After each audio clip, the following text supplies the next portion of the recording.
My beloved brothers and sisters, there comes a point in your life where the pain of holding on becomes heavier than the fear of letting go. And it's in that moment when your heart says, Ya Allah, I accept what you've written, that something shifts, not just around you, but inside of you. You begin to rise. You see, we struggle because we keep fighting what Allah has already decreed. We try to control the uncontrollable. But the moment you say, I trust you, Ya Rabb, you're no longer resisting His mercy, you're walking into it. And that is where true peace begins. Acceptance doesn't mean giving up. It means giving in to a plan that is wiser than yours. It's not weakness, it's worship. And Allah has promised, indeed, with hardship comes ease.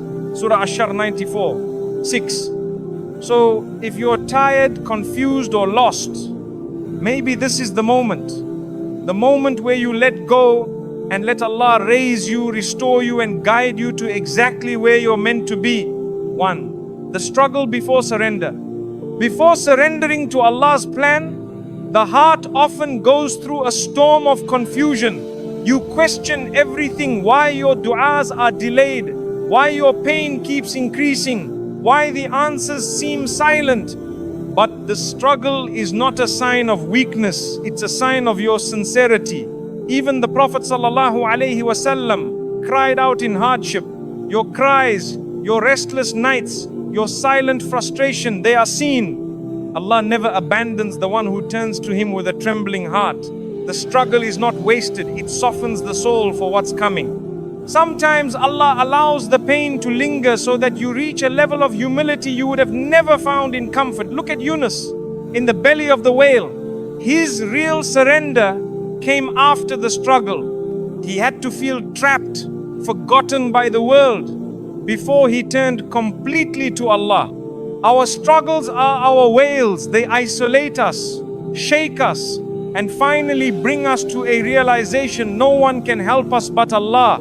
That's not a punishment, that's purification. It's during the struggle that your prayers become real, not rushed, not robotic, but full of tears and trembles. It's when the soul finally begins to speak what the tongue had memorized for years. Hasbunallahu wa ni'mal wakeel doesn't just become a verse, it becomes your reality. Allah hears it from your brokenness, and that brokenness becomes the doorway to your strength. In the struggle, your faith is not tested to break, it's tested to awaken. Think of Maryam, exhausted, alone, under a palm tree.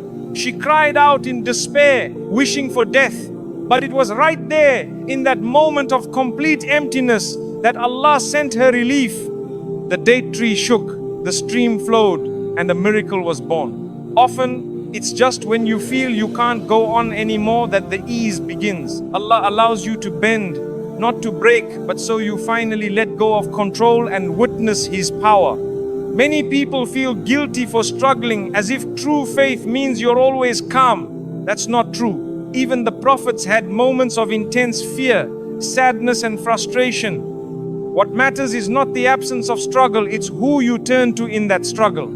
Allah doesn't expect perfection, He expects connection. Even if all you can say is, Ya Allah, help me, that is enough.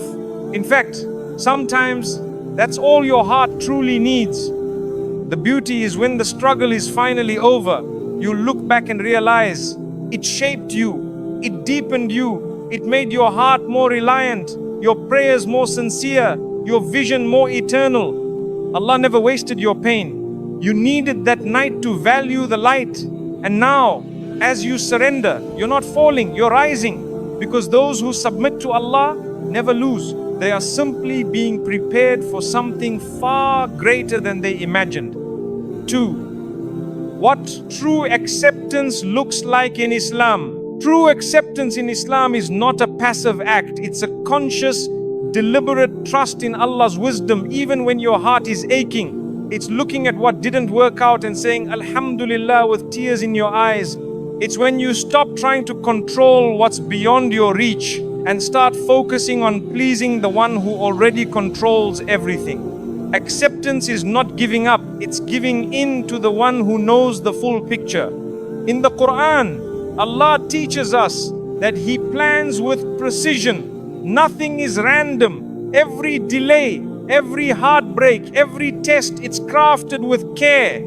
Acceptance begins when you stop seeing your hardship as a punishment and start seeing it as a path to closeness with your Lord. The pain might still be there, but the heart no longer resists it. Instead, it turns that pain into dua, into patience, into quiet strength.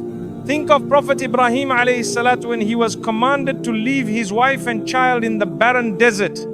True acceptance was in his feet as he walked away, not knowing how they would survive, but knowing that Allah had instructed him. It wasn't easy, but it was trust. And that trust led to the miracle of Zamzam. That's what true acceptance looks like. Letting go of your own understanding and leaning entirely on Allah's promise. Acceptance in Islam doesn't mean you won't feel sadness. Maryam felt deep anguish even while being chosen by Allah. Yaqub as-Salaha cried until he went blind. The Prophet ﷺ buried multiple children with his own hands. Pain is not proof of weakness, it's proof that you're human. But what Islam teaches is this: even in sorrow, we say, Inna lillahi wa inna ilayhi raji'un. Even in loss, we remember our return is to Him. When you truly accept Allah's decree, your complaints turn into conversations. You don't just say, why me? You say, Ya Allah, guide me through this. You start recognizing that your situation is not happening to destroy you, but to direct you. You stop asking for the storm to disappear and start asking for the strength to walk through it with dignity and faith. True acceptance shows in the way you treat others during your own hardship. You smile even while you're healing. You give even when you're waiting to receive. You forgive even when you haven't yet been healed. Because deep down, your heart knows whatever I do for Allah, He will return it in ways beyond my imagination. Acceptance isn't just internal, it's visible in your character. In Islam, acceptance is deeply connected to tawakkul, reliance on Allah. It's not passive sitting, it's active faith. You tie your camel, you do your best, and then you say, Ya Allah, I leave the result to you. Whether things go how you wanted or not, you still say Alhamdulillah. That's the beauty of a heart anchored in Allah. It finds peace in both abundance and restriction. Prophet Musa alayhi salam stood at the sea with a terrified nation behind him and an enemy approaching. From the outside there was no escape. But he said with full certainty, my Lord is with me, He will guide me. That's the language of acceptance. It's calm in chaos. It's faith when nothing makes sense. It's the soul's refusal to panic because it knows who is in charge. Acceptance doesn't mean you don't ask Allah for change.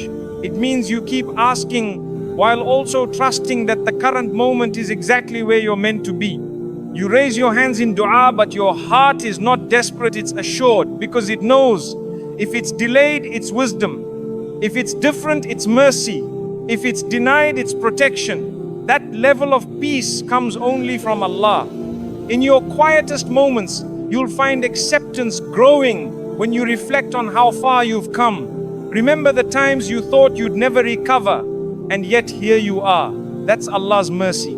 That's proof that His plan was always at work, even when you couldn't see it. Sometimes just surviving is a sign that Allah was with you the whole time. True acceptance is when you stop living for the outcome and start living for Allah's pleasure. You stop chasing certainty in this world and start chasing nearness to the one who controls it. And that shift changes everything. Your goals become purer, your heart becomes softer, and your vision becomes clearer. This world is no longer your destination, it's just your journey.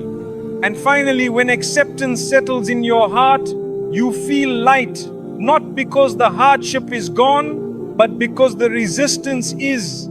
You walk slower, breathe deeper, and smile more, not because life is perfect, but because you know it's divinely orchestrated. You trust that whatever you lost, Allah will replace. Whatever hurt, He will heal. Whatever confused you, He will clarify. And that trust is where your real strength begins. 3. The turning point. From resistance to reliance. There's a moment in every believer's life when something shifts, a breaking point that becomes a beginning. The heart, once heavy with resistance, starts to soften. You no longer fight what's happening. You no longer demand to understand everything. That's the turning point. When your tears change from frustration to submission. When instead of asking, "Why me?" you whisper, "Guide me." Resistance is rooted in fear. Fear of losing control. Fear that what's ahead will break you. Fear that Allah's plan might not align with your own. But when the heart realizes it was never in control to begin with, peace starts to enter. You don't surrender because you've given up. You surrender because you finally trust the one who never gave up on you. The Quran reminds us of this moment in the story of Musa alayhi salam, standing at the Red Sea with an army behind him and no path ahead. His people panicked, but he said calmly, "Indeed, my Lord is with me. He will guide me." That was his turning point. When the outward reality looked impossible, he still chose reliance. And that reliance became the doorway to the miracle. From resistance to reliance is not a straight path. It's filled with relapses, doubts, and moments of weakness. But with every prayer, every cry in sujood, every whispered Hasbi Allahu, you're walking closer to Allah. You may stumble, but you're still moving forward. And Allah sees that effort. He loves it. He nurtures it. Until your heart stops wrestling with His decree. Reliance is not laziness. It's not doing nothing and waiting for everything. It's doing your part while resting your heart with Allah. You apply, you try, you plan, but you no longer panic. Because deep down you believe, if Allah wrote it for me, it will come. And if He didn't, no power in the world can make it mine. That mindset changes everything. Sometimes the turning point is not dramatic. It's quiet. It comes when you're lying on your bed after a long painful day and you say, "Ya Allah, I leave it to you." No one else hears it, but the heavens do. And that moment, though small in appearance, is massive in meaning. Because that's when your heart begins its journey from chaos to calm. Reliance means you've stopped tying your happiness to outcomes. You're no longer happy only if something happens. Instead, you're content because you've chosen to trust. You realize that Allah's plans are always better than your own, even when they hurt, even when they confuse you, even when they're not what you wanted, because He sees what you don't. In Islam, reliance, tawakkul, is an act of worship. It's not a mindset, it's a spiritual posture. It's knowing that your job is to strive, and Allah's job is to deliver what's best. Even the Prophet ﷺ was taught to rely on Allah completely during battle, during rejection, during loss. His heart was trained to lean on the eternal, not the temporary. Many people feel they can't rely because their faith is not perfect. But Allah never asks for perfect faith. He asks for a sincere heart. He asks you to try, to turn to Him again and again, even when your mind is still unsure, even when your past haunts you, even when your heart is tired, because reliance doesn't come after clarity, it brings clarity. There's a beautiful irony in Islam. The more you rely on Allah, the stronger you become. The more you surrender to Him, the more power He gives you. Not worldly power, but spiritual resilience. You begin to carry burdens differently. You smile in storms. You find light in places that used to be dark, because you now see life through the lens of divine wisdom. Every storm you face is an invitation not to panic, but to rely, to say, "I don't know how, but I know who." That shift changes your du'as. They become deeper, less desperate, more trusting. You stop begging for outcomes and start begging for nearness to Allah, knowing that closeness to Him is the real victory, no matter what happens in this world. And when reliance becomes your way of life, you become unshakable, not because life stops testing you, but because your soul no longer fears the test. You walk with dignity through difficulty. You respond with prayer instead of panic, and you rise not through force but through faith. That is the power of a heart that has turned from resistance to reliance. 4. How Sabr activates your rise. Sabr isn't just patience, it's power in silence. It's the strength to remain still while your heart is breaking. In Islam, Sabr isn't weakness, it's an active choice to keep your faith firm, your tongue pure, and your heart steady, even when everything around you is falling apart. It is through Sabr that you begin to rise, not outwardly at first, but inwardly, where it truly matters. Every believer who rises with Sabr. Look at the stories in the Quran. Every prophet went through seasons of waiting, pain, rejection, or loss, but they didn't give up. They didn't speak out in anger against their Lord. Instead, they practiced deep patience, and through that, they were elevated. Allah is not unaware of your struggle. He's preparing your soul for something greater through it. When you are patient, you are not delaying success, you are deepening your roots. Trees don't grow tall overnight. They spend years strengthening underground before they even break the surface. In the same way, Sabr builds the foundation for your growth, your character, your connection with Allah, your resilience. It all grows in those unseen moments of struggle. Sabr doesn't mean you stop feeling. It doesn't mean you don't cry. The Prophet ﷺ cried when his loved ones passed away. He felt sadness, pain, even fear. But what made his Sabr special was that he never allowed those emotions to make him lose trust in Allah. That's the example we follow. You can feel deeply and still be among those with the highest level of Sabr. The reward for Sabr is not just in the afterlife, it begins here. The Quran says, indeed, Allah is with the patient. Imagine that.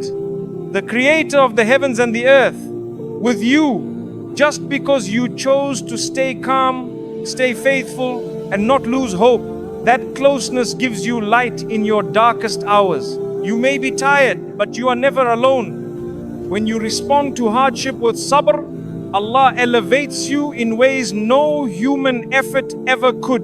You might not get the exact result you wanted, but you get something better. Peace of mind, clarity of heart, and the companionship of your Lord. That spiritual rise often comes before the worldly one, and it's more lasting, more fulfilling, and more real. Think of Ayub. He lost everything. His health, his family, his wealth. But he didn't complain. He didn't say, why me? He stayed in remembrance.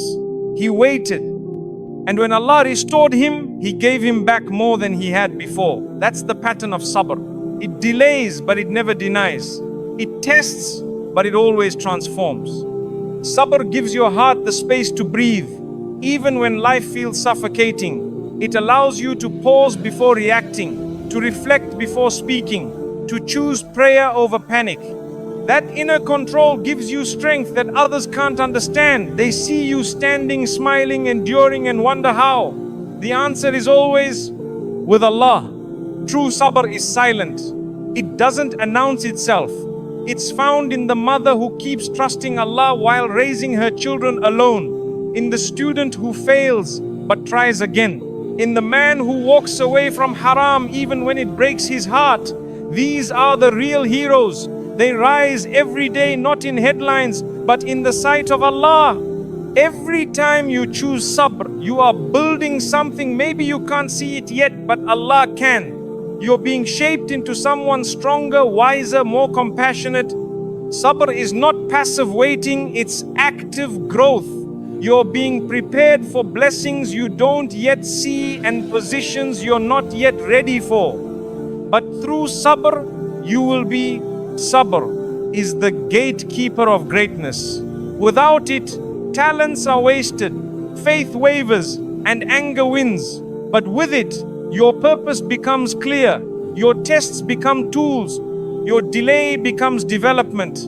Many people fail not because they weren't capable, but because they weren't patient. Patience unlocks what talent alone never could. When the world tells you to react, Sabr teaches you to respond with wisdom. It trains your ego. It humbles your soul. It protects your heart from impulsiveness. In every argument, every hardship, every delay, patience gives you a higher vantage point. You're no longer reacting from pain, you're moving with purpose. Even in victory, Sabr is required. When success finally comes, Sabr keeps you grounded. It reminds you who brought you here. It protects you from pride and keeps your heart connected to Allah. Because Sabr isn't just for struggle, it's for every stage of life. It's a companion, not just a momentary shield. Allah promises in Surah Az-Zumar, indeed, the patient will be given their reward without account.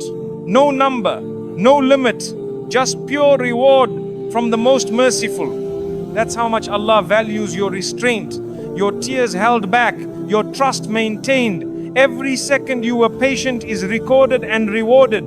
So, when you feel like you're being buried by life, remember you might actually be getting planted.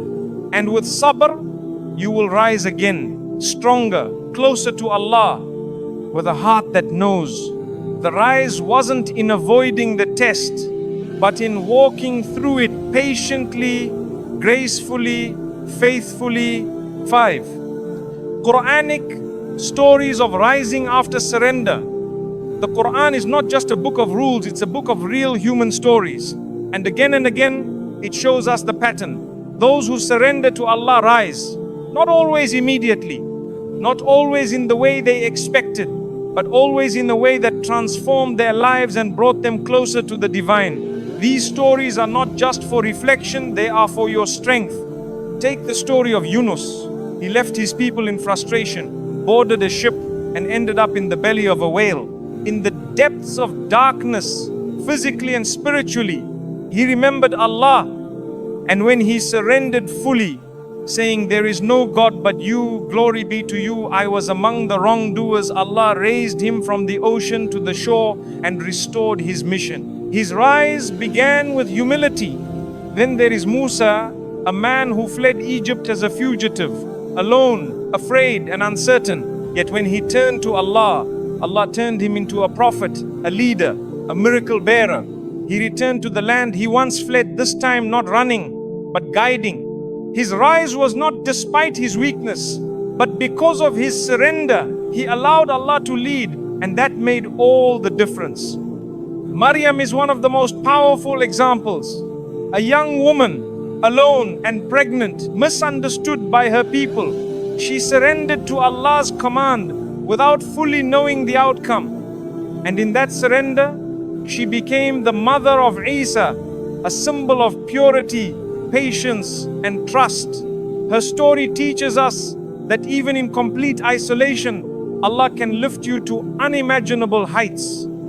Think of Ibrahim alayhi salatu wasalam, asked to sacrifice what he loved most, his son. It was the ultimate test of surrender. And yet, when he submitted fully, Allah replaced the sacrifice with a ram and honored him for generations. His legacy lives in the rituals of Hajj.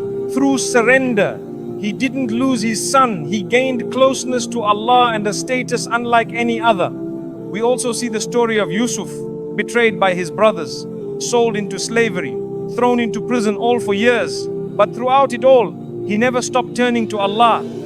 And when the time was right, Allah raised him to power and reunited his broken family. Yusuf didn't rise by force, he rose through quiet surrender and consistent character, even in darkness. Ayub suffered through years of illness and isolation. He lost wealth, children, health, but never lost his faith. His dua was not one of demand, but of deep humility. Indeed, adversity has touched me, and you are the most merciful. That soft plea, born of surrender, led to complete healing and restoration. His rise was not loud, but it was lasting. Zachariah prayed for a child even in old age, knowing the odds were impossible by worldly standards, but he didn't let go of hope. And when he finally surrendered the matter entirely to Allah, Allah granted him Yahya, a child pure and wise. This was a rise not just in fatherhood but in legacy. And it came after years of quiet, unwavering trust. Nuh spent centuries calling his people, mocked and dismissed, yet he kept obeying. When the time came, Allah instructed him to build an ark, something that made no sense to those around him. But he didn't question, he surrendered. And through that ark, he was saved. His rise wasn't just survival, it was in being the only one who truly followed divine guidance. The people of the cave in Surah Al-Kahf were young men who stood against the falsehood of their time. They left everything behind to preserve their faith. Allah placed them in sleep for years, and when they awoke, their surrender became a story for all generations. They rose not with armies, but with courage and conviction born from surrender. Even Adam, after his mistake in Jannah, shows us how surrender leads to elevation. He didn't justify or blame, he repented sincerely. Allah accepted his words and forgave him. It was in that moment of humble return that Adam was honored again. In Islam, it's not falling that defines you, it's what you do after. Surrender lifts the sincere. The people of Badr, outnumbered and unequipped, stood before a mighty army, but they had one weapon the world couldn't see: full surrender to Allah. They didn't rely on their strength, they relied on His help. And that trust brought victory against all odds. It wasn't numbers that won, it was submission that raised them. Bilal, a former slave, tortured for saying Ahad, Ahad, one God, surrendered his comfort and safety for the truth. And because of that, he rose to be the first muazzin of Islam. The man once beaten on the sands of Makkah was now honored on the rooftops, calling the faithful to prayer. That's what surrender does. It lifts you in ways people can't. Hajar Ra'eh, left alone in a barren desert with her child, ran between two hills in desperation, but in her heart was full submission. She didn't resist Allah's decree, she obeyed and trusted. And from her steps, Allah brought forth Zamzam, a spring that still flows today. Her surrender wasn't forgotten, it became sacred. All these stories are not just history, they're instructions. They show you that the path to rising is not through resistance, but through surrender. When you let go of control, when you stop fighting Allah's plan, when you trust Him even in pain, that's when you begin to rise. Not always with ease, but always with purpose, always with Him. 6. Emotional detachment and spiritual freedom. Emotional detachment in Islam doesn't mean being cold or unfeeling. It means learning to love without clinging, to care without being consumed. True spiritual freedom begins when your heart is attached to Allah, not to outcomes, not to people, not to this world. This doesn't kill emotion, it purifies it. It makes your heart whole, not needy. The Prophet ﷺ loved deeply his family, his companions, even his enemies. But his heart belonged to Allah first. That balance is what gave him peace in hardship and strength in loss. His love wasn't rooted in dependency. He could let go when Allah willed because his heart was anchored in the eternal. That's the goal of every believer. Many people confuse attachment with love. But in Islam, love is sincere when it doesn't enslave you. If you can't imagine peace without a certain person, place, or outcome, you've placed your heart in a fragile place. Emotional detachment is recognizing that all things are temporary and that your peace must be tied to what never leaves, your Creator. When your happiness depends on things staying the same, your soul will constantly feel anxious. This world is designed to change. People come and go, success rises and falls, even health fades, but Allah remains. And when you shift your focus from temporary attachments to timeless connection, a new kind of calm enters your life. Detachment is not indifference, it's presence with perspective. You give your best, you love deeply, You show up fully, but you hold the results lightly. You say, Ya Allah, I did my part. Now I leave the rest to you. And with that, you breathe easier. You become less reactive, more reflective, less shaken, more rooted. Ibrahim was tested with the thing he loved most, his son. His willingness to sacrifice showed not that he didn't love, but that he didn't idolize. That's the mark of spiritual freedom. When your heart can love something deeply yet give it up for the sake of Allah, that is real detachment. And that is where elevation begins. Spiritual freedom doesn't mean escaping pain. It means no longer being owned by it. You still feel disappointment, grief, even heartbreak, but you don't drown in it. Why? Because you've built your identity on something higher. You know that this life is not the source of your worth. Your soul is connected to the one who wrote every chapter. When you detach emotionally from outcomes, you stop fearing the future. You understand that Allah's plan will always unfold, whether or not it aligns with your desires. That surrender brings strength. You stop needing life to go your way in order to be okay.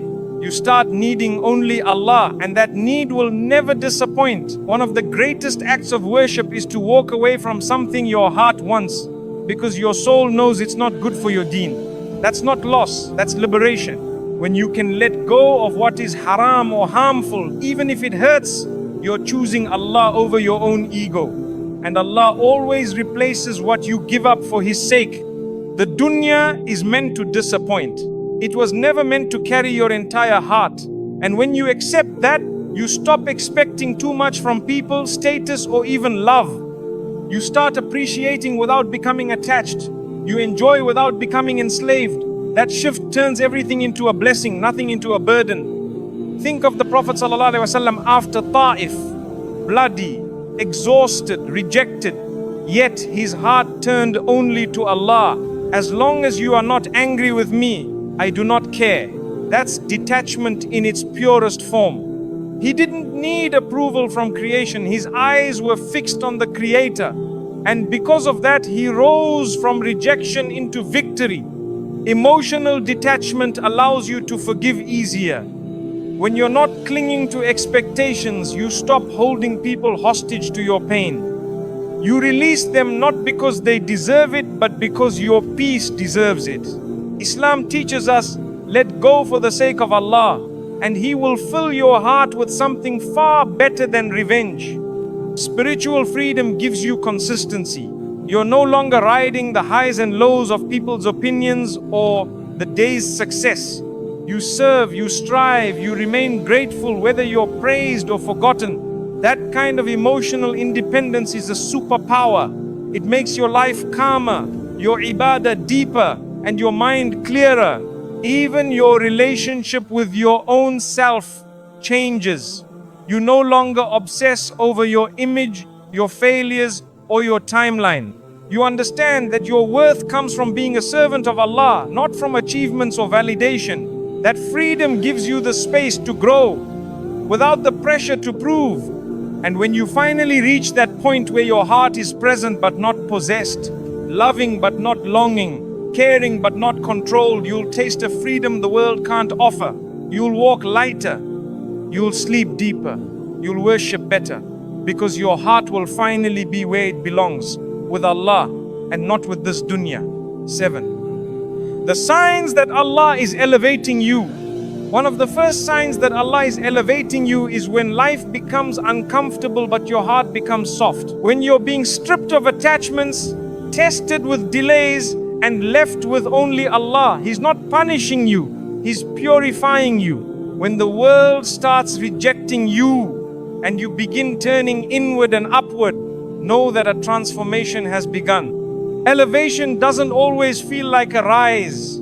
Sometimes it feels like a fall. But in Islam, falling into sujood is the highest place you can reach. When Allah draws you closer, He often removes distractions, people, plans, even your sense of control, not to break you but to prepare you for a level of strength and clarity you never had before. You'll know you're being elevated when your du'as change. You stop asking only for outcomes and start asking for patience, for wisdom, for nearness to Allah. That shift in supplication is powerful. It means your heart has matured. You're not chasing the dunya, you're seeking the one who owns it. That's elevation. Another sign is when you begin to love solitude, not out of sadness, but out of peace. When silence becomes sacred and reflection becomes your refuge, your soul is moving higher. Many people are afraid of being alone, but those whom Allah is elevating begin to crave that quiet, because it's in solitude that hearts are shaped. If Allah allows you to see your own flaws, that's a mercy. It's a sign He's preparing you for growth. When you start noticing your anger, pride, laziness, or ego, and you feel humbled, not hopeless, that's a gift. Allah does not expose your faults to shame you, but to shape you. Self-awareness is the first step to spiritual rise. You're being elevated when you start letting go of arguments. When peace becomes more important than being right. When forgiveness feels lighter than holding a grudge. That inner shift doesn't come from weakness, it comes from strength. Allah is softening your heart so He can raise your rank. Silent patience often speaks louder in the heavens than loud victories on earth. When Allah places you in hardship and your first response is dhikr, that's a sign of elevation. Not everyone remembers Allah in ease, fewer remember Him in pain. But when your reflex becomes Hasbunallahu wa ni'mal wakeel instead of panic, your heart has already ascended beyond the ordinary. Elevation often begins when you lose what you once thought you couldn't live without. Whether it's a person, a plan, or a version of yourself. And yet, in that loss you find peace. That's not accidental, that's spiritual growth. Allah removes the false supports from under you so that you finally stand firm on Him alone. You'll know Allah is raising you when you're more concerned with how He sees you than how the world does. When likes, followers, recognition, or approval begin to feel hollow, you no longer want to impress people, you want to please your Lord. That shift from image to sincerity is one of the greatest elevations of all. Another sign is when your sins begin to disturb you more than your worldly failures. When missing a prayer hurts more than missing an opportunity. That's not guilt, that's guidance. Allah is awakening your soul and showing you the weight of what truly matters. That sensitivity to the unseen is a sign of a heart being drawn closer. When Allah makes your worship sweeter, your tears more sincere, and your nights more reflective, it's a gift. You could be anywhere, doing anything, but your soul longs for a sajda, for a moment alone with Him. That longing is not random, it's a sign that He has chosen you for intimacy. And that intimacy is elevation. You're being elevated when the things that once triggered you no longer control you. The person who insulted you, the plan that failed, the door that closed, they still happen. But now, you respond with calm, not because you're numb, but because you've learned to trust Allah's wisdom more than your own emotions. When you're given the ability to help others, while you yourself are struggling, it's a sign of elevation. Allah is using you as a vessel of benefit, despite your pain. That's not a burden, it's an honor. Some of the most beloved people to Allah serve others quietly while battling their own storms. That service lifts them higher in His sight.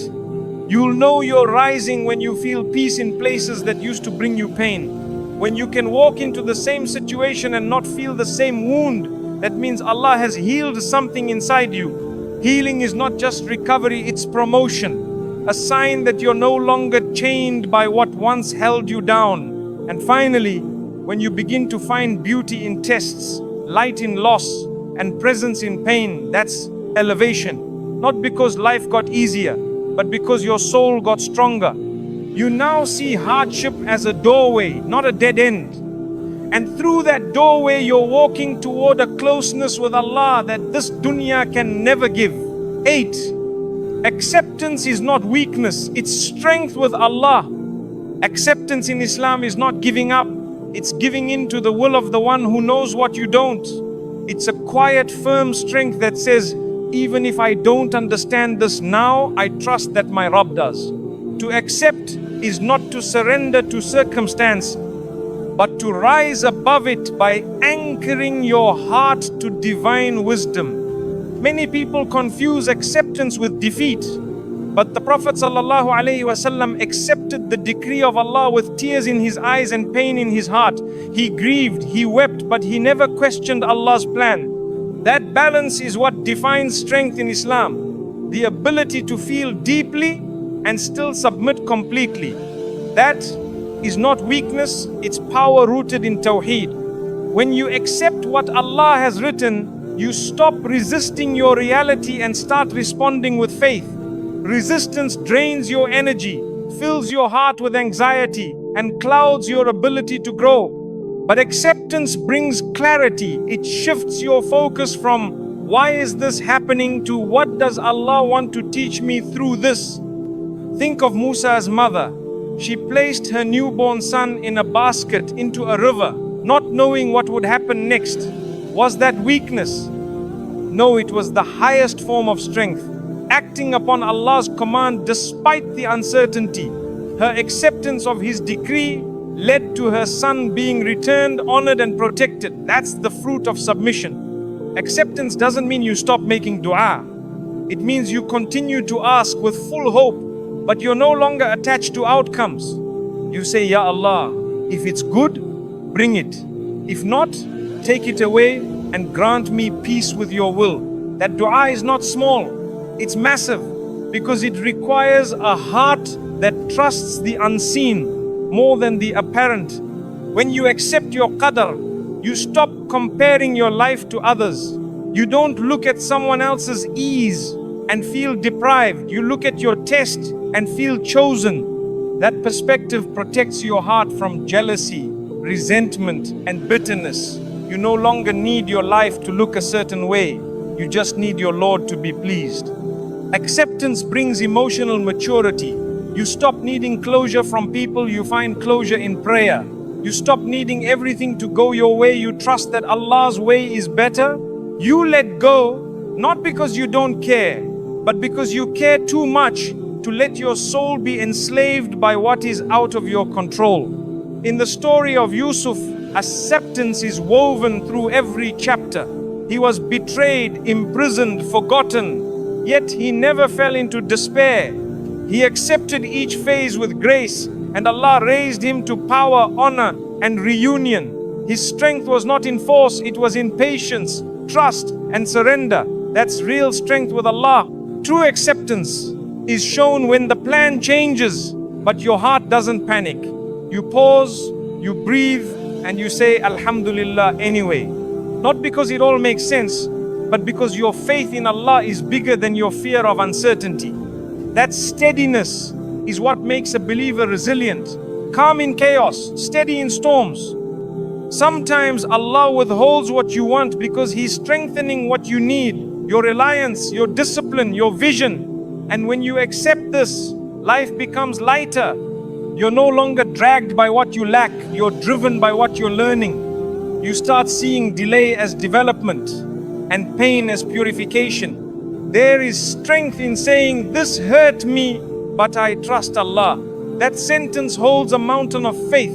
It shows that your heart can break and still bow to the will of the most merciful. That you can feel sadness without surrendering to despair. That you can feel loss and still say, Inna lillahi wa inna ilayhi raji'un with meaning. Acceptance doesn't erase emotion, it redirects it. You still cry, you still long, but your longing becomes a conversation with your Creator.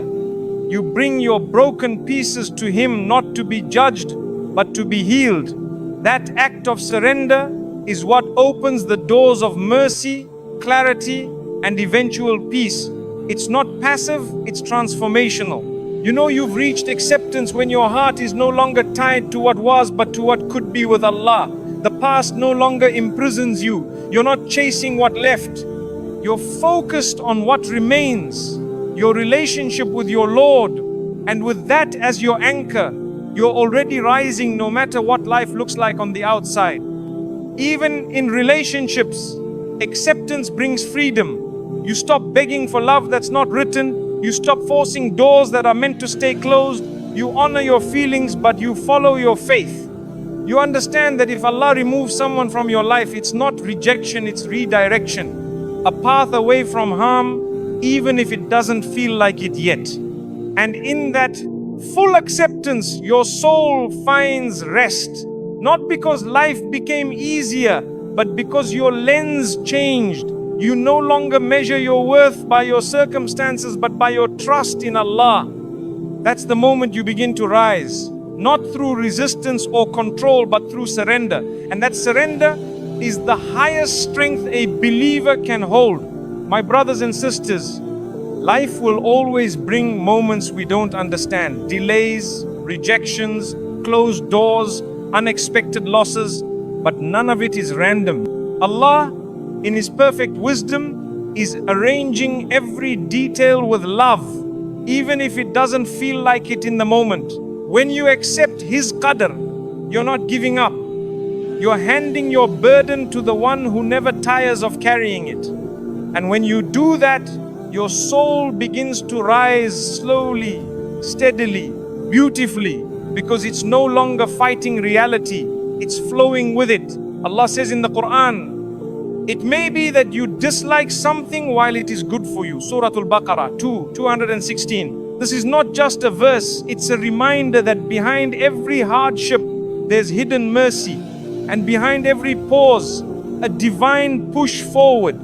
So as you leave this video, don't just accept your situation, accept Allah's plan with an open heart. Because the moment you do, that's when your real journey begins. And by Allah's permission, that's when you rise.